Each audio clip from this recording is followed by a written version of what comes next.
So this applies most particularly to ministry, but I think applies to really anything we do. One of the images that I commonly refer to and draw from and use is the image of like a cup, and that when we are giving to others, we are pouring out of that cup, and that cup needs to be filled. And what we give to others comes from our cup, and what we are giving can be of us, of what we have in our cup, because we get filled from whatever it might be, from spiritual things, from prayer and the sacraments and all that, or it can be just anything we read or we listen to or we watch, or the way we interact with people can fill our cup, and we pour of ourselves out of that cup. But specifically in the context of ministry and sharing the gospel and sharing the good news with people, and anything in that context, the idea is, and I think this is how it ought to be, is that our cup is first being filled by God, and that we're not just pouring out of an empty cup, because then we're just giving of ourselves and we are draining ourselves. But not only that, we aren't authentically giving by the guidance of the Spirit. We aren't authentically giving out of first an encounter and relationship with Christ that is filling our cup, again through prayer and through the sacraments, our cup being filled, and then pouring out of our cup to others. But even more so, our cup ought to be overflowing, overflowing with grace from God, from a relationship. An encounter with Christ causes our cup to be overflowing. A consistent relationship, consistent prayer and sacraments, an encounter with Christ causes our cup to be overflowing, and then we pour out of that overflow. And what we give to others is an overflow of that relationship and encounter with Christ. And then it doesn't drain us, because we're not simply pouring out of our cup, we're pouring out of our overflow. And we're pouring out of an encounter with Christ, a relationship with Christ, and we are sharing that grace that has been given to us. And again, I think that applies to more than just ministry, and it applies to more than just the call to share the gospel, which I think clearly that ought to be the case, that we are pouring out of our overflow.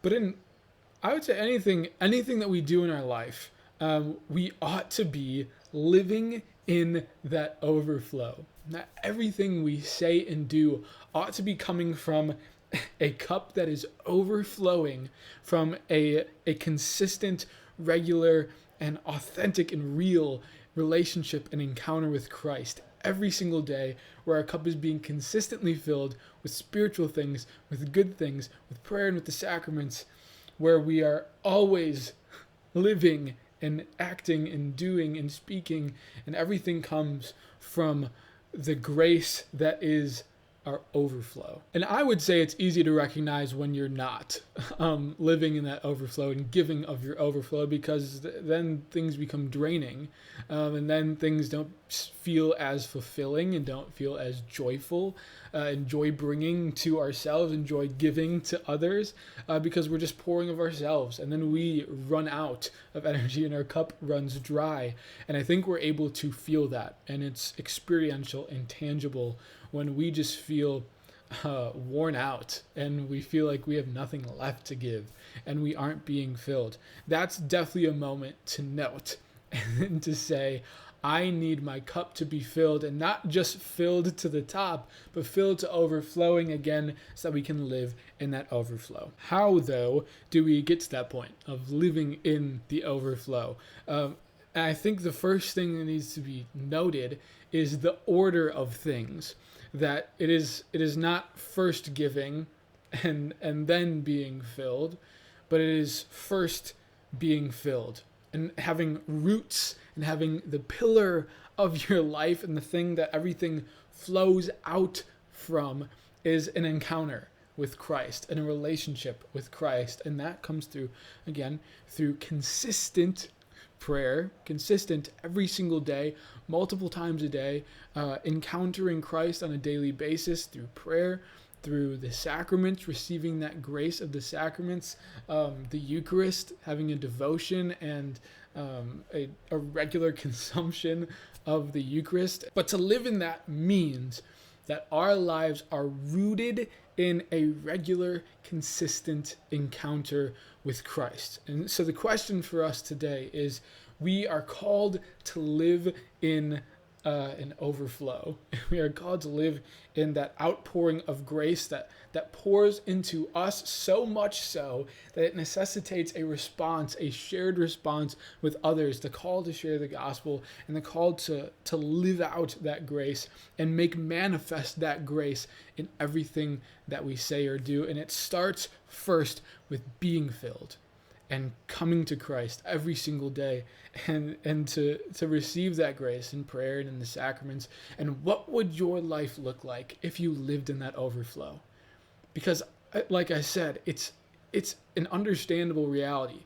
It's a tangible thing where we can feel whether or not we're living in that grace, in that overflow. And what if you were?